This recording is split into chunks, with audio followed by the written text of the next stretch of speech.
Syekh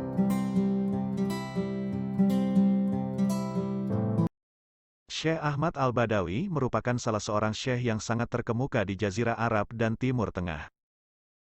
Syekh Ahmad Al-Badawi juga dikenal sebagai Al-Sayyid Al-Badawi, yaitu seorang Muslim Sunni Mesir yang mempunyai nasab mulia. Syekh Ahmad Al-Badawi merupakan salah satu tiang pilar dari 4 kelompok sufi. Syekh Ahmad Al-Badawi tergolong wali Allah yang menempati makam Kutub Al-Aulia Al-Gaus Al-Azim Andal Putuwah terbesar di Mesir. Kemasyhuran dari Syekh Ahmad Al-Badawi ini dikenal oleh banyak orang.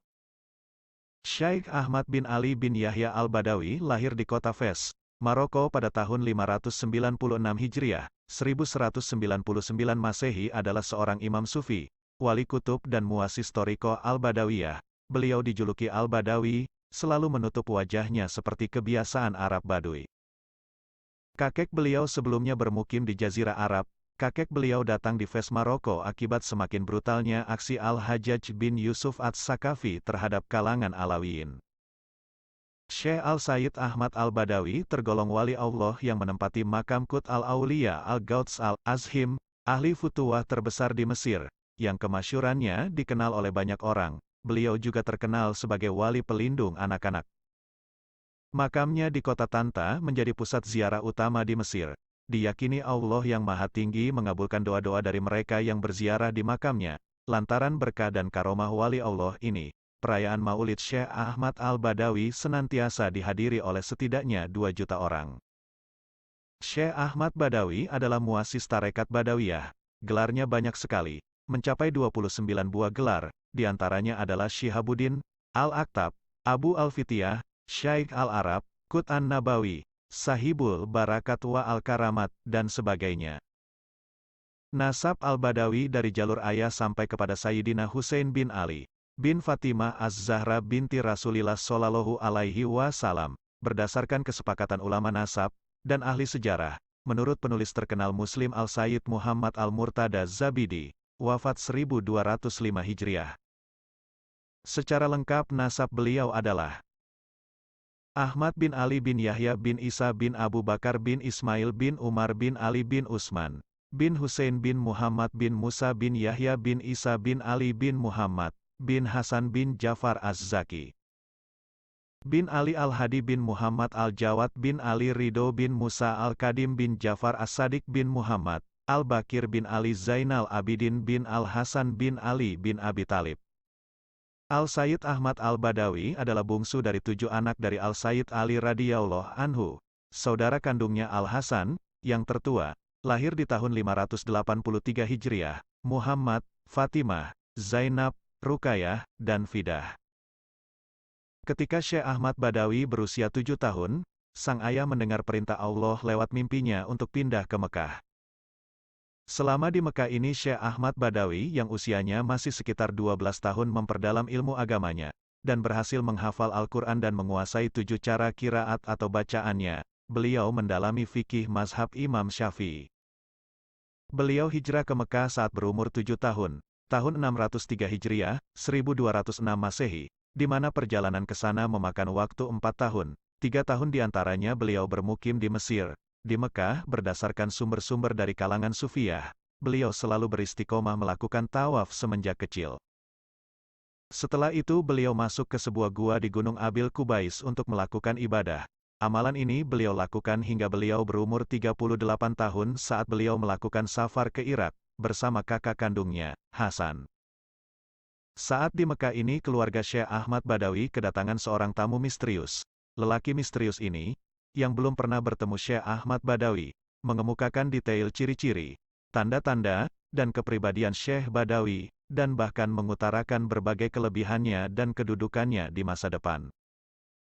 Menurut lelaki itu, aku bermimpi bertemu Rasulullah Shallallahu Alaihi Wasallam, yang memberitahuku bahwa dirinya, Syekh Ahmad Badawi, akan dikaruniai sebaik-baik ahwal, keadaan spiritual, dan darinya akan lahir banyak sebaik-baik rijal Allah, yakni wali-wali Allah.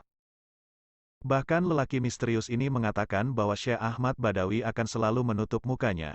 Gelar Badawi ini dikarenakan kebiasaannya menutup muka, seperti kebiasaan orang-orang Baduy atau Batwi dalam bahasa Arab. Sejak masih remaja Syekh Ahmad Badawi menunjukkan kemahirannya dalam menunggang kuda dan memainkan pedang. Pada periode ini pula beliau sudah tertarik dengan ajaran tasawuf. Guru pertamanya adalah Syekh Abdul Jalil Ibn Abdurrahman An-Naisaburi. Beliau juga mendapat ijazah tarekat dari Syekh Al-Biri Al-Iraqi, seorang mursyid tarekat Rifaiyah. Sesudah beberapa waktu mendalami tasawuf, beliau lebih suka menyendiri dan berkholwat. Riyadah dan mujahadahnya tergolong luar biasa. Menurut satu riwayat beliau pernah 40 hari berpuasa tanpa putus. Selama riyadah beliau tak pernah bicara dengan orang, dan kalau bertemu orang beliau menggunakan bahasa isyarat. Seluruh tarikan nafasnya diisi dengan zikir dan solawat. Beliau juga sering berkholwat di Jabal Abu Kubais. Beliau juga tak pernah melepaskan tutup wajahnya. Ini disebabkan beliau dikaruniai oleh cahaya ilahiyah yang amat terang, sehingga bahkan mata dan wajahnya memancarkan cahaya. Pada suatu malam pada bulan Syawal 633 Hijriah, beliau dikunjungi oleh Ruh Sultan Al-Auliya Syekh Abdul Qadir Al-Jilani dan Syekh Ahmad Rifai. Kedua wali Allah agung itu menyuruh Syekh Ahmad Badawi pergi ke Irak untuk menziarahi makam mereka dan juga makam wali-wali lain. Kemudian bersama kakaknya, Syekh Hasan, beliau berangkat menuju ke Irak. Syekh Ahmad Badawi menyempatkan diri berziarah ke Imam Musa Al-Kazim, salah seorang leluhurnya. Selama perjalanan ziarah ini beliau mengalami banyak penyingkapan ilahiyah, dan anugerah berbagai ilmu rahasia ilahi yang tiada putus-putusnya. Syekh Abdul Qadir Al-Jilani dan Syekh Ahmad Rifai akhirnya langsung menyambut beliau di alam arwah. Kedua wali agung itu menawarkan kepada beliau kunci-kunci kerajaan spiritual di Irak, Yaman, Rum atau Turki, dan juga kunci kerajaan ruhani timur dan barat, karena keduanya lah yang memegang kunci-kunci itu. Namun Syekh Badawi menolaknya karena beliau akan mengambilnya langsung dari pemilik segala kunci, Al-Fatah, yakni Allah Subhanahu wa Ta'ala. Penolakan ini bukan lantaran ketidaksopanan atau penentangan, tetapi karena pada saat itu Syekh Ahmad Badawi mengalami jazab, tenggelam dalam kemabukan ilahi sehingga beliau hanya menyaksikan Allah dengan segala keagungan dan keindahannya. Selepas melakukan perjalanan ziarah ke makam-makam wali Allah, Syekh Ahmad Badawi dan Syekh Hasan, kakak Syekh Ahmad Badawi, sempat diganggu dan diserang oleh para ahli sihir dan tenung. Tetapi berkat pertolongan Allah melalui kekuatan spiritualnya semua gangguan itu bisa diatasi. Syekh Ahmad Badawi kemudian menuju ke Abidah, daerah asal Syekh Ahmad Rifai. Setelah dari sini Syekh Hasan pulang ke Mekah, sedangkan Syekh Ahmad Badawi melanjutkan ziarah ke makam Syekh Adi ibn Musafir al-Hakari, pendiri tarekat Adawiyah. Sesudah itu barulah beliau kembali ke Mekah. Kembali di Makkah Al-Mukarramah, Al-Sayyid Ahmad Al-Badawi radhiyallahu anhu melaporkan kepada saudaranya Al-Sayyid Al-Hasan radhiyallahu anhu pada penawaran dari kunci kekerajaan rohani oleh dua kutub spiritual Al-Syaikh Abdul Al-Qadir Al-Jilani radhiyallahu anhu dan Al-Syaikh Ahmad Al-Rifai radhiyallahu anhu. Al-Sayyid Al-Hasan kepada adiknya, sesungguhnya, mengundang orang ke jalan Allah adalah kunci untuk kebaikan. Al-Syaikh Abdul Al-Qadir Al-Jilani dan Al-Syaikh Ahmad Al-Rifai yang ingin adalah bahwa Anda mengikuti jalan mereka dalam mengundang orang kepada Allah dan jalan mereka adalah tidak lain, mengikuti Quran dan Sunnah. Ini adalah jalan yang benar, thoriqoh, dalam Islam. Sayyid Ahmad Al-Badawi sependapat dengan dan menghargai penjelasan yang diberikan oleh kakaknya Al-Sayyid Al-Hasan. Dia memiliki hati yang berani, dan disebut Al-Badawi karena gagahnya. Ketika karunia ilahi datang kepadanya, dia tenggelam dalam penyerahan penuh kepada Allah. Hidupnya sepenuhnya berubah.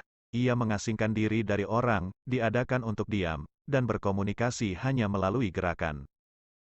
Dalam tidurnya ia melihat 3 kali seseorang berkata, "Berdirilah dan pergi ke tempat matahari terbit. Jika Anda mencapai sana, lalu pergi ke tempat matahari terbenam. Kemudian berjalanlah ke Tanta, karena pasti ini adalah tempat Anda, hai orang muda." Ini dalam Syawal 633 Hijriah. Kemudian beliau pergi ke Irak di mana beliau disambut oleh para syaikh, baik yang masih hidup maupun yang sudah meninggal. Beliau menerima warisan ilmu yang diberkati sufi melalui izin dari Syekh Bari yang diterima dari Naim al-Baghdadi yang pada gilirannya menerima dari Syekh Ahmad al-Rifai. Di Irak beliau menziarahi berbagai kota tempat bermukim atau bersemayamnya para ulama, di antaranya ke kota Syekh Ahmad bin Ali ar-Rifai, pusat Thoriqoh Rifaiyah, juga ke makam Syekh Abdul Qadir Al-Jilani, kemudian ke makam Syekh Adi bin Musafir al-Hikari muassis Thariqah al-Adawiyah. Ketika Al-Badawi berada di sebuah desa dekat Mosul, terjadi perselisihan antara dirinya dengan seorang wanita bernama Fatimah. Wanita ini cantik dan kaya, tetapi ia senang membuat lelaki jatuh cinta kepadanya. Demikian pula ia lakukan hal itu kepada Al-Badawi, tetapi ia tidak mampu, hingga ia merayu Al-Badawi untuk mengawininya. Di akhir cerita si wanita bertaubat di tangan Al-Badawi. Pada tahun yang sama setelah pulang dari Irak, beliau memutuskan untuk melakukan perjalanan ke Mesir dengan tujuan kota Tanta. Perjalanan ini bukan hanya sebatas ziarah, tetapi sebuah hijrah berdasarkan mimpi beliau, begitu Syekh Abdul Wahab Asy-Syarani menuturkan. Pada tahun 634 Hijriah beliau menerima hatif, bisikan ilahi, untuk pergi ke Mesir dan menetap di Tanta. Sesampainya di Tanta beliau tinggal di rumah Syekh Rukain ibn Syuhaib. Syekh Rukain sendiri telah diberitahu oleh seorang wali Allah bernama Syekh Salim Al-Maghribi bahwa Syekh Ahmad Badawi akan datang dan akan tinggal di rumah Syekh Rukain. Di rumah Syekh Rukain ini Syekh Ahmad Badawi melakukan halwat 40 hari 40 malam dan terus-menerus memandang langit, bahkan di siang hari sekalipun. Sebenarnya terdapat banyak pendapat ulama tentang alasan Al-Badawi hijrah ke Mesir dan menetap di Tanta. Dikatakan bahwa beliau mempunyai pemikiran bahwa secara geografis Tanta berada di tengah di antara Kairo dan Iskandariyah, yakni berada tepat di tengah semenanjung Sungai Nil. Dengan letak yang seperti ini, diharapkan penyebaran Thariqah yang beliau bangun dapat cepat menyebar, ketika beliau menetap di sana. Di Tanta beliau menetap di rumah seorang saudagar bernama Ibnu Syuhaid atau Ruknuddin. Beliau menetap di loteng rumah yang berdekatan dengan Masjid Al-Bahi ini hingga selama 12 tahun, dan seluruhnya dihabiskan dengan tidak makan dan minum setiap 40 hari. Dalam kitab-kitab tasawuf, disebutkan karomah-karomah yang dinisbatkan kepada Syekh Ahmad Al-Badawi. Di antaranya yang paling masyhur adalah beliau mampu membebaskan para tawanan Mesir dari tangan tentara Eropa saat terjadi Perang Salib. Atas kejadian ini dalam catatan sejarah Mesir terkenal sebuah ucapan, yaitu, Allah, Allah, ya Badawi, Jabil Yusra, yang berarti Al-Badawi telah datang membawa tawanan. Saat ini di Tanta, setiap tahun ada 2 peringatan untuk mengenang beliau, yaitu di bulan April dan bulan Oktober. Peringatan di bulan Oktober ini adalah peringatan kelahiran beliau, yang merupakan peringatan terbesar di Mesir secara umum. Pada saat itu sekitar 2 juta peziarah memenuhi masjid beliau yang berada di tengah kota Tanta. Kota Fes rupanya beruntung sekali karena pernah melahirkan sang manusia langit yang namanya Semerbak di dunia sufi pada tahun 596 Hijriah. Sang sufi yang mempunyai nama lengkap Ahmad bin Ali Ibrahim bin Muhammad bin Abi Bakar Al-Badawi ini ternyata termasuk zuriyah baginda Nabi. Karena nasabnya sampai pada Ali Zainal Abidin bin Husain bin Ali bin Abi Thalib, suami Sayyidah Fatimah binti Sayyidina Nabi Muhammad Shallallahu Alaihi Wasallam. Keluarga Badawi sendiri bukan penduduk asli Fes, sekarang termasuk kota di Maroko. Mereka berasal dari Bani Bara, suatu kabilah Arab di Syam sampai akhirnya tinggal di negara Arab paling barat ini. Disinilah Badawi kecil menghafal Al-Quran, mengkaji ilmu-ilmu agama khususnya fikih mazhab Syafi'i. Pada tahun 609 Hijriah, ayahnya membawanya pergi ke Tanah Haram bersama saudara-saudaranya, untuk melaksanakan ibadah haji. Mereka tinggal di Makkah selama beberapa tahun sampai ajal menjemput sang ayah pada tahun 627 Hijriah dan dimakamkan di Mala. Sang sufi yang selalu mengenakan tutup muka ini suatu ketika berhalwat selama 40 hari tidak makan dan minum. Waktunya dihabiskan untuk melihat langit, kedua matanya bersinar bagai bara. Tiba-tiba ia mendengar suara tanpa rupa. Berdirilah, begitu suara itu terus menggema. Carilah tempat terbitnya matahari. Dan ketika kamu sudah menemukannya, carilah tempat terbenamnya matahari. Kemudian, beranjaklah ke Tanta, suatu kota yang ada di provinsi Garbiyah Mesir. Di sanalah tempatmu wahai pemuda. Suara tanpa rupa itu seakan membimbingnya ke Irak. Di sana ia bertemu dengan 2 orang yang terkenal yaitu Syekh Abdul Qadir Al-Jailani dan Ar-Rifai. Wahai Ahmad, begitu kedua orang itu berkata kepada Ahmad Al-Badawi seperti mengeluarkan titah.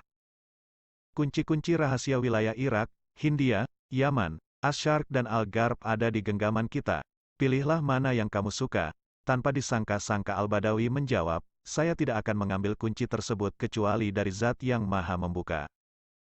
Perjalanan selanjutnya adalah Mesir, negeri para nabi dan ahli bait. Badawi masuk Mesir pada tahun 34 Hijriah.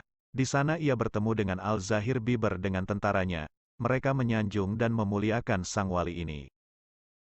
Namun takdir menyuratkan lain, ia harus melanjutkan perjalanan menuju tempat yang dimaksud oleh bisikan gaib, Tanta, satu kota yang banyak melahirkan tokoh-tokoh dunia. Di sana ia menjumpai para wali, seperti Syekh Hasan Al-Ihnai, Syekh Salim Al-Maghribi dan Syekh Salim Al-Badawi. Disinilah ia menancapkan dakwahnya, menyeru pada agama Allah, takut dan senantiasa berharap hanya kepadanya. Dalam perjalanan hidupnya sebagai anak manusia ia pernah dikenal sebagai orang yang pemarah, karena begitu banyaknya orang yang menyakitinya, tapi rupanya keberuntungan dan kebijakan berpihak pada anak cucu Nabi ini. Marah bukanlah suatu penyelesaian terhadap masalah, bahkan menimbulkan masalah baru yang bukan hanya membawa mudarat pada orang lain, tapi diri sendiri. Diam, menyendiri, merenung, itulah sikap yang dipilih selanjutnya. Dengan diam orang lebih bisa banyak mendengar. Dengan menyendiri orang semakin tahu betapa rendah, hina dan perlunya diri ini akan gapaian tangan-tangan yang Maha Asih. Dengan merenung orang akan banyak memperoleh nilai-nilai kebenaran, dan melalui sikap yang mulia ini ia tenggelam dalam zikir dan belayan Allah Subhanahu wa Ta'ala. Laksana laut, diam tenang tapi dalam dan penuh bongkahan mutiara. Itulah Al-Badawi. Syekh Ibrahim Al-Matbuli dalam hal ini memberi kesaksian. Rasulullah Shallallahu Alaihi Wasallam bersabda kepadaku, setelah Muhammad bin Idris Asy-Syafi'i tidak ada wali di Mesir yang fatwanya lebih berpengaruh daripada Syekh Ahmad Badawi, Sayyidah Nafisah, Syekh Syarafuddin Al-Kurdi kemudian Al-Manufi. Suatu ketika Ibnu Daqiq Al-Id mengutus Abdul Aziz Al-Darini untuk menguji Ahmad Badawi dalam berbagai permasalahan. Dengan tenang dia menjawab, jawaban pertanyaan-pertanyaan itu terdapat dalam kitab Syajaratul Ma'arif, karya Syekh Izzuddin bin Abdus Salam. Ahmad Al-Badawi berusaha mendekati Tuhannya sampai mencapai pintu kehadirat ilahi. Lalu dia berkata, "Ya Tuhanku, bukakanlah pintu ini untukku." Tetapi dia tidak mendapat jawaban, dia mencobanya berulang-ulang sampai akhirnya dia bertemu, secara tidak sengaja, dengan seseorang. Dibilang tidak sengaja, tetapi sebetulnya itu sudah direncanakan dengan sangat rapi. Karena itu adalah kehendak Allah untuk mengujinya, dia bertemu orang itu di jalan. Seseorang yang kelihatannya biasa saja. Orang itu lalu memanggilnya, "Hei Ahmad," bahkan dia tidak menyebutnya Syekh Ahmad sebagai tanda penghormatan. Dia berkata, "Wahai Ahmad, engkau perlu kunci untuk mencapai kehadirat ilahi. Aku punya kuncinya dan jika kau mau, datanglah kepadaku dan akan kuberikan kepadamu." Banyak di antara kita yang menolak fakta atau kenyataan karena merasa bangga terhadap ilmunya. Walaupun dia tahu sebenarnya itu adalah jalan yang benar, mereka tidak menerima sebab ego mereka mengatakan, tidak. Ego Syekh Ahmad berkata kepadanya, "Bagaimana mungkin engkau menerima sesuatu darinya? Jangan menerima kunci darinya. Terimalah langsung dari Tuhan." Lalu dia berkata, "Wahai saudaraku, aku tidak akan menerima kunci darimu, tidak juga dari orang lain, kecuali dari sang pembuat kunci. Siapa engkau? Engkau bukan siapa-siapa." Selanjutnya Ahmad Badawi berusaha untuk mencapai kehadirat ilahi sampai dia mendengar Tuhan berbicara kepadanya. "Wahai Ahmad, kehidupan ini adalah kehidupan yang berisi sebab dan akibat. Aku tidak akan memberimu kunci, sesuai kehendakku kunci untukmu berada pada orang itu. Pergilah dan dapatkan kunci itu darinya." Sekarang persoalannya sudah selesai. Dia mendengarnya langsung dari Tuhannya, dan dia menerimanya. Sekarang dia harus mencari pemandunya tadi. Tetapi sang pemandu telah lenyap, dia telah meninggalkannya. Ternyata orang tersebut adalah pemandunya, mursyidnya, yang Allah kirimkan untuknya. Selama 6 bulan kemudian, sang pemandu itu mengamati hati Ahmad secara rahasia, melihat bahwa dia mencarinya dan berdoa kepada Tuhan siang dan malam, "Ya Tuhanku, kirimkanlah orang itu kembali kepadaku," sampai akhirnya dia bisa menemukannya kembali. Dengan segera orang itu membuka tabir yang ada pada dirinya selama ini. Jadi sang pemandu membuka tabir dan menampakkan dirinya di hadapan Ahmad. Syekh Ahmad Al-Badawi berkata, "Wahai Syekhku, aku menemukanmu." Dia tidak menemukannya tetapi sang pemandulah yang menghilangkan tabirnya, tetapi tetap saja dia berpikir bahwa dia telah menemukannya. Dia berkata, "Wahai Syekhku, aku menerimamu sebagai pemanduku. Sang pemandu menjawab, jika engkau menerimaku sebagai pemandumu sekarang, engkau harus pasrah, menyerahkan diri, dan menyerahkan seluruh kehendakmu kepadaku. Engkau tidak diperkenankan mempunyai kemauan selama bersamaku. Engkau telah membangun ilmu pengetahuanmu pada sebuah pondasi yang lemah yang hanya dengan satu tiupan angin dari ego. Dia akan jatuh. Aku harus membangun pondasi yang kuat bagimu. Jadi, lihatlah ke dalam mataku. Syekh Ahmad Badawi melihat ke matanya dan pemandu itu dengan segera menghapus seluruh pengetahuan yang telah dipelajari oleh Ahmad al-Badawi, pengetahuan yang berasal dari buku-buku. Pengetahuan melalui buku-buku maksudnya ada banyak hal yang berasal dari ego si penulis. Maka dia menghilangkan pengetahuan itu dari hati Ahmad dan kemudian lenyap. Dia meninggalkannya selama 6 bulan lagi bahkan dalam keadaan tidak tahu bagaimana mengucapkan Bismillahirrohmanirrohim. Bahkan Ahmad Badawi tidak mengetahui bagaimana mengucapkan nama Allah. Orang-orang di kota kini mengejek Ahmad al-Badawi, yang kelihatannya seperti orang gila setelah sebelumnya menjadi ulama yang terkemuka. Karena keterbatasan pengetahuan spiritual mereka, mereka berpikir bahwa dia benar-benar sakit. Yang mereka ketahui hanyalah bahwa dia mengikuti seseorang yang membuatnya gila. Tetapi Ahmad al-Badawi tahu bahwa dia telah mendengar suara Tuhannya yang mengatakan bahwa kuncimu ada pada orang itu. Tidak ada yang membuatnya gila, dia mengikuti orang itu. Tetapi bila dia menerimanya sejak awal, ketika pemandu itu datang untuk pertama kalinya atas kehendak Allah, dia tidak harus melewati ujian ini. Jadi mengapa kalian membuat diri kalian harus melewati ujian yang sama? Bila kalian menemukan kebenaran, seorang pemandu yang benar, terimalah dia dengan segera, jangan bermain-main dengan ego kalian. Dia meninggalkannya selama 6 bulan lagi dan muncul kembali di waktu yang lain. Dalam kurun waktu tersebut Ahmad al-Badawi terus mencarinya dan ketika dia bertemu kembali, Ahmad al-Badawi berkata, "Wahai syekhku, aku menemukanmu lagi." Saat itu sang pemandu memandang mata Ahmad al-Badawi dan memancarkan sesuatu dari lubuk hatinya kepada hati Ahmad al-Badawi melalui matanya. Pada saat itu terjadi transfer pengetahuan internal spiritual, pengetahuan dari kitab Allah dan rahasia-rahasianya. Pemandu itu melakukannya 3 kali sampai mata Ahmad al-Badawi memancarkan sinar yang begitu kuat bahkan orang tidak akan kuat melihat matanya. Oleh sebab itu dia menutup wajahnya dengan cadar. Saat itulah dia bisa memasuki kehadirat ilahi dan dia menerima kuncinya. Tanpa bantuan pemandu sejati, mursyid kamil, kalian tidak akan bisa mencapai kehadiratnya. Dialah yang akan membukakan pintu bagimu kemanapun kalian akan pergi. Ahmad al-Badawi adalah seorang ulama besar yang mengetahui banyak hal. Dia bangga dengan pengetahuannya itu dan tidak mau menerima pelajaran dari orang lain. Dia hanya mau mengambil langsung dari posisi yang maha tinggi. Dia tidak melihat ada yang lebih tinggi darinya kecuali Tuhan. Bagaimana mungkin dia akan mengambil pelajaran dari orang lain? Berarti tidak ada sifat rendah hati pada dirinya. Dia telah kehilangan satu dari 3 karakteristik yang diperlukan oleh hamba Allah. Dia mempunyai rasa hormat, dia juga mencintai sesamanya, tetapi dia tidak mempunyai kerendahan hati untuk menerima nasihat dari orang lain, dan karena dia telah kehilangan satu karakteristik itu, seolah-olah dia tidak mengalami kemajuan lagi. Seorang wali, seorang guru harus memiliki karakteristik hormat, cinta dan rendah hati. Jika kalian melihat salah satunya tidak ada, maka dia bukanlah seorang pemandu sejati. Dia hanya akan membawa kalian ke jarak tertentu seperti yang kita lihat pada diri Ahmad al-Badawi yang bisa mencapai Tuhan sampai pada jarak tertentu, namun tidak bisa membukanya. Dia membutuhkan seseorang yang mempunyai kunci tetapi ketika ditemukan dia tidak menerimanya langsung karena kesombongannya, dia terlalu banyak memikirkan dirinya. Akhirnya dia menerima juga setelah mendengar langsung dari Tuhannya, tetapi dia harus melewati ujian tertentu. Jika pada mulanya dia langsung menerimanya tanpa melalui rasa bangga terhadap dirinya, pintu itu segera terbuka baginya tanpa harus melewati ujian selama 2 tahun. Bila kalian menemukan seorang pemandu dan hatimu merasa senang dengan kehadirannya, jangan dengarkan egomu. Katakan kepada ego, kau salah, apa ruginya jika aku menerimanya sebagai guru, kalian tidak akan kehilangan apapun.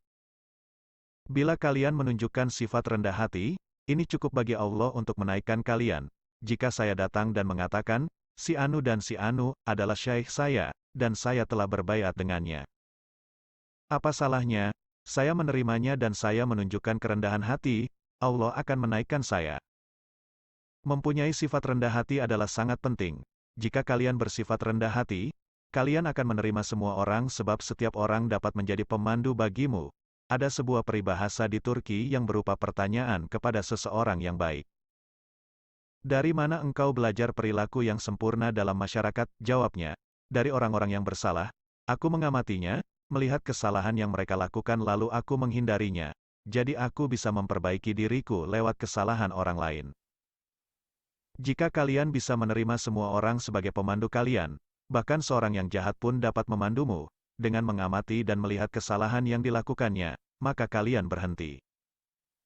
Dia mengambil bayat dari Syekh Ibnu Abdullah Al-Naisaburi, yang tersambung dari 7 syekh yang menerima bayat dari Al-Imam Dawud Al-Tai yang menerimanya dari Habib Allah Al-Ajami yang diterima dari guru Tabi'in, Al-Hasan Al-Basri. Yang menerimanya dari Sayyidina Ali, semoga Allah menerangi wajahnya, yang menerimanya dari Al-Mustafa, Rasulullah, mungkin Allah memberkati dia dan memberinya kedamaian. Sholawat Al-Badawiyah. Ada banyak manfaat dari selawat Nabi Shallallahu Alaihi Wasallam. Pujian kepada Sayyidina Muhammad Shallallahu Alaihi Wasallam. Jika Allah dan para malaikatnya memuji Sayyidina Muhammad Shallallahu Alaihi Wasallam, manfaat macam apa yang akan kalian dapatkan jika kalian memujinya? Dijelaskan kemarin dan sebelumnya mengenai solawat Sayyidina Ahmad Al-Badawi di mana Muhammad Al-Talmaisani telah menghatamkan Dalail Al-Khairat 100.000 kali. Dan ia berjumpa dengan Nabi Shallallahu Alaihi Wasallam di dalam mimpinya. Nabi Shallallahu Alaihi Wasallam mengatakan, "Wahai Muhammad Al-Talmaisani, jika engkau membaca solawat An-Nuroniyah dari Ahmad Al-Badawi, itu seakan-akan engkau telah menghatamkan 800.000 kali Dalail Al-Khairat." Dan kita belum lagi mengatakan tentang pahala dari membaca Dalail Al-Khairat. Jadi ada pahala yang tak terhingga dari pembacaan Dalail Al-Khairat, dan ia telah membacanya 100.000 kali. Nabi Shallallahu Alaihi Wasallam berkata bahwa jika ia membaca solawat itu, ia akan mendapatkan 800.000 kali lipat lebih banyak. Dan Nabi Shallallahu Alaihi Wasallam menyebutkan doa solawat Sayyidina Ahmad Al-Badawi yang artinya, "Ya Allah, bersalawatlah, bersalamlah, dan berkatilah Sayyidina wa Maulana Muhammad Shallallahu Alaihi Wasallam, pohon sumber cahaya, kilatan sentuhan kasih sayang, seutama-utamanya manusia, semulia-mulianya bentuk jasad, tempat mendulang rahasia-rahasia ketuhanan. Khazanah ilmu-ilmu pilihan, pemilik sentuhan universal, kebanggaan yang agung, derajat kedudukan yang tinggi di mana para nabi bergabung di bawah benderanya, mereka bersumber darinya dan akan kembali berlindung kepadanya. Dan bersolawatlah, bersalamlah, dan berkatilah beliau, dan kepada keluarga dan para sahabat beliau sebanyak bilangan makhluk yang telah engkau ciptakan, lalu engkau beri rizki, lalu engkau matikan dan engkau hidupkan hingga hari di mana engkau membangkitkan kembali makhluk yang telah engkau hancurkan. Dan bersalamlah dengan salam yang sebenar-benarnya, dan segala puji bagi Allah Tuhan semesta alam." Solawat ini disusun oleh Syekh Ahmad Al-Badawi ini, terkenal dengan Solawat Al-Badawiyah Al-Kubra. Diriwayatkan oleh Hasan ibn Muhammad Kohi di dalam kitab Talhis Al-Ma'arif fi Targhib Muhammad Arif bahwa seorang wali yang bernama Muhammad Talmaisani telah membaca Dalail Al-Khairat 100.000 kali. Setelah selesai, Nabi Shallallahu Alaihi Wasallam mendatanginya di dalam mimpi dan berkata kepadanya, "Jika engkau membaca bacaan Ahmad Al-Badawi, seolah-olah engkau telah membaca Dalail Al-Khairat 800.000 kali." Sebagian ulama berkata, barang siapa membaca solawat Badawi Kubro ini sebanyak 100 kali disertai suci dari hadas, ia akan diberi rizki yang mudah oleh Allah dalam segala urusan perkaranya. Menurut Al-Arif Billah Habib Ali bin Abdurrahman Al-Habsi dalam kitabnya, Keutamaan Solawat, bahwa sebagian ulama mengatakan, barang siapa yang membaca solawat Badawi Kubro sebanyak 3 kali maka pahalanya seperti orang membaca Dalail Al-Khairat hingga hatam. Dan tata cara yang lainnya adalah, membacanya 5 kali seusai sholat fardu dan 7 kali setiap mau tidur. Fadilahnya, ia akan terhindar dari sihir dan segala kejahatan lahir batin, dimudahkannya rizki, dan mendapat cahaya batin serta terbuka beberapa rahasia goib. Solawat lain yang dinisbatkan kepada beliau adalah Solawat Al-Anwar. Solawat ini mujarab untuk mendapatkan hajat dan keinginan, tersingkapnya kesusahan, terhindar dari kesulitan dan juga dihasilkannya cahaya dan rahasia-rahasia goib. Sayyid Syekh Ahmad Al-Badawi wafat di Tanta pada hari Selasa 12 Rabiul Awal 675 Hijriah, tanggal 24 Agustus tahun 1276 Masehi, saat berusia 79 tahun. Dari tangannya muncul banyak wali-wali abdal dan kutub. Pada tahun 675 Hijriah sejarah mencatat kehilangan tokoh besar yang barangkali tidak tergantikan dalam puluhan tahun berikutnya. Syekh Badawi, pecinta ilahi yang belum pernah menikah ini beralih alam menuju tempat yang dekat dan penuh limpahan rahmatnya. Setelah dia meninggal, tugas dakwah diganti oleh Syekh Abdul Al sampai dia meninggal pada tahun 773 Hijriah. Beberapa waktu setelah kepergian wali pujaan ini, umat seperti tidak tahan. Rindu akan kehadiran petua-petuahnya, maka diadakanlah perayaan hari lahir Syekh Badawi. Orang-orang datang mengalir bagaikan air bah dari berbagai tempat yang jauh.